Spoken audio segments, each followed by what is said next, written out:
속보, 도트 준장 포로에게 포로로 납치된 사건 발생. 1952년 5월 7일 거제도 포로수용소 뉴스. 거제도 한바퀴.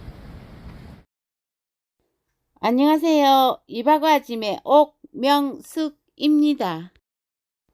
오늘은 수양, 해명, 양정제산로를 걸으며 1952년 5월 7일 포로에게 포로로 납치되었던 도트 준장 관련 사건을 읽어보겠습니다.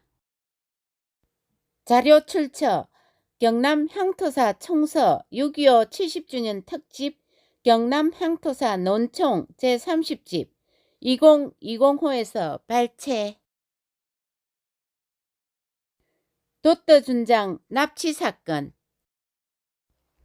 1952년 5월 7일 거제 포로수용소장인 프란시스 도드 미 육군 준장이 제76 포로수용소 시찰 중 포로들에게 납치되었다. 이 사건으로 인해 3일 후 포로수용소 내에 있는 주민 1116세대가 긴급 이주를 했다. 1952년 5월 7일 포로수용소 제76 수용소에서 포로 대변인이 수용소장 면회를 신청했다. 이때까지만 해도 정확한 포로들의 명부가 없었다. 포로들은 이 명부 작성에 협조하겠다고 하면서 도트 소장과의 면담을 요구했다. 앞서 2월 18일 한급 폭동 이후 포로들이 과격한 행동을 하면서 포로수용소 경비병의 신경을 건드리며 자극하였다. 그들은 시위를 벌인 후 이쪽의 반응을 살피면서 악랄한 선전과 구호를 내걸고 온갖 요구 조건을 내세웠다.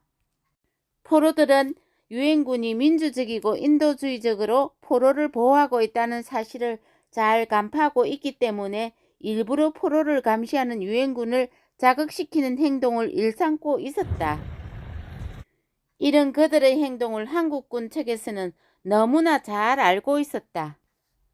공산군의 침략적이고 비인간적인 행동과 거짓선 제네바 협정을 앞세워 순진한 유엔군을 기만하는 전술을 쓰고 있다는 것을 한국 측에서 유엔군에 알렸지만 유엔군은 인도주의 차원에서 한국군의 건의를 받아들이려 하지 않았다. 포로들을 면회하는 것은 위험하다고 했으나 도트는 5월 7일 오후 2시경 부관인 레이번 중령만 데리고 그곳으로 갔다. 도트는 소장으로 부임한 후 수용소의 분위기를 부드럽게 하기 위해 포로들과 자주 만났다. 그런 약점을 이용한 침공 포로들은 도트를 납치할 계획을 세웠다. 도트 소장은 정문으로 가지 않고 포로들이 작업을 다니는 문이 있는 제76 수용소 후문으로 갔다.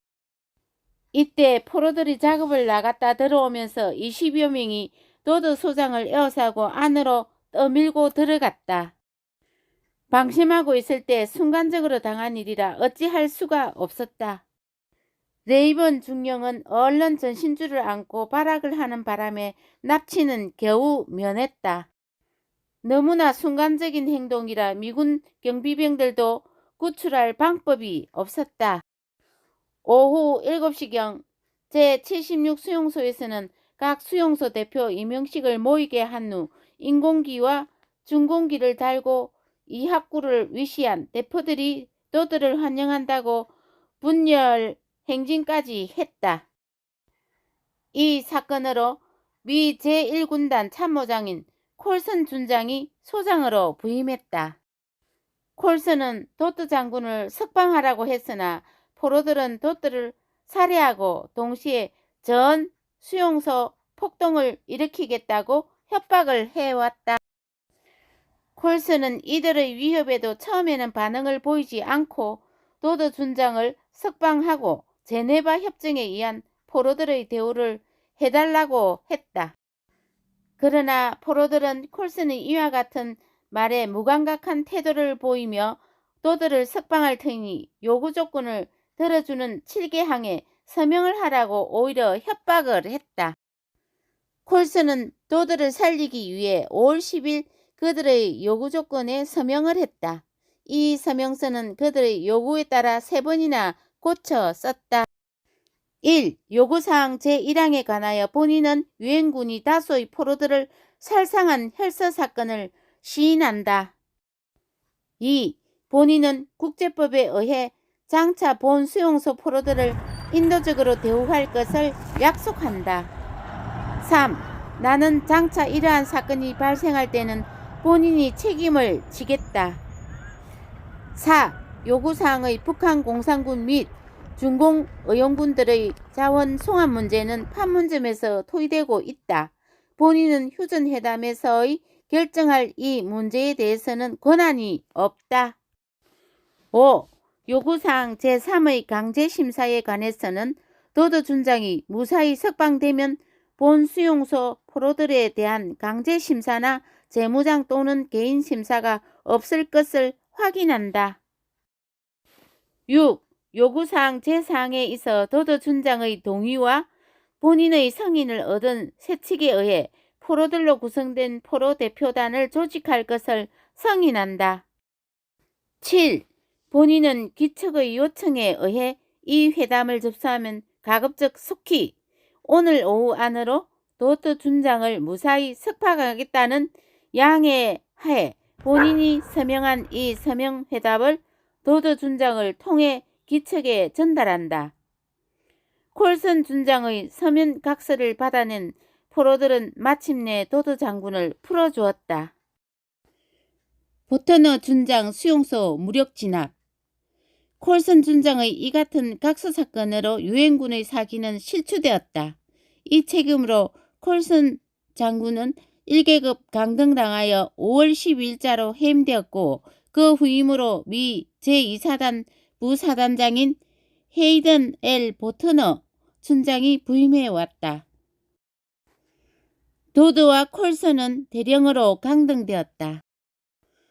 이 사건 직후 유엔군 사령관은 포로 관리에 더욱 강력하게 대처하기 위해서 일본에 주둔하고 있던 미 제187 공수연대가 거제도로 이동하고 캐나다군 1개 중대와 영국군 1개 중대 그리고 히락군과 터키군이 정파되었다.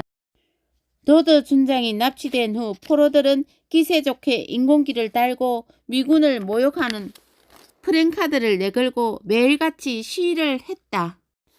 1952년 5월 16일 보터너는 포로 대표들과 처음으로 만났다. 보터너는 포로들에게 인공기를 개양하는 것을 금지시켰다. 그런 행위를 하는 것이 발견되면 사살하라고 명령을 내렸다. 그 후 제62 수용소에서 인공기를 개양하다가 2명이 사살되는 사건이 있었다. 이 사건이 있은 후부터는 차츰 인공기 개양은 사라졌다. 제76 포로 수용소 포로 이학구. 그는 누구? 이학구 총자는 기순자였다고 하는데 유엔군에서 기순자로 관리를 하지 못하고 포로들과 같이 수용을 함으로 같이 있던 포로들로부터 반동이란 낙인을 받아 그들로부터 고문과 구타를 당해 기순자가 포로로 변신했다는 말이 있다. 이 말은 필자가 그동안 많은 반공포로들과 당시 반공포로 부단장으로 지낸 바 있는 서의섭 씨와 부단장 백응태 씨 등 많은 반공포로들로부터 들었다. 이학구는 북한군 포로 중에서 계급이 제일 높은 사람으로 포로를 대표할 수 있는 포로였다. 이학구를 앞세우고 시세는 홍철이라 가명을 쓰는 박상현이가 모든 것을 지휘하였다고 한다. 표면에 나타난 이학구는 포로 수용소 내의 모든 통속권을 장악한 것처럼 되어 있다. 뒤에서 조종하는 자의 꼭두각시 역할을 하면서 이학구의 이름으로 포로들을 통솔했다. 소련은 일본이 패망하여 한반도에서 철수할 때 북한을 그들의 위성국으로 만들기 위해 소련에서 36명이 북한으로 들어갔다. 박상현은 김일성, 남일 등과 소련 공산당적을 갖고 있었다. 김일성은 박상현에게 북한 노동당 부위원장이라는 감투를 씌워 그를 대남 공작하에 앞장세웠다. 박상현은 1951년 11월경에 위장포로로 가장하여 거제도에 들어와서 제77 수용소에서 포로들의 조직과 투쟁을 지도했다. 여기에 이학구를 앞세웠고 박상현은 사실상 실세를 가지고 있는 실력자였다. 무력 제압이 일주일만 늦었더라면 보트너가 무력으로 이들 침공 포로들을 제압하지 않았더라면 거제도는 또 하나의 전선이 형성되었을 것이다. 거제도는 그야말로 침공 포로들의 폭동과 발악적인 행동으로 많은 양민과 반공 포로가 학살당했을 것이고 마침내는 이 섬은 그들의 목적대로 공산군의 섬이 되었을 것이다. 보트너는 최후 경고를 한 후 1952년 5월 20일 탱크를 앞세우고 막사로 진입했다. 유엔군이 착금을 하고 뒤따랐으며 연막탄과 체류가스로 포로들을 한쪽 구석으로 몰아넣은 후 한 명씩 끌어내어 분류를 하였다. 또 하나의 이념전쟁이 벌어졌던 구역. 제76 포로수용소가 있었다는 수월중학교, 수월초등학교 부근 및 해명 수양 재산로를 걸으며 73년 전 1952년 5월 7일 침공 포로들에 의해 3일 동안 납치되었던 도트준장의 비극을 읽어보았습니다. 글 출처 경남 향토사 논총 이성철 향토사학자 6.25 전쟁과 거제도 포로수용소에서 발췌. 역사도 흐르고 바다도 흐르고 사람도 흐르고 도시도 흘러갑니다. 오늘은 여기까지.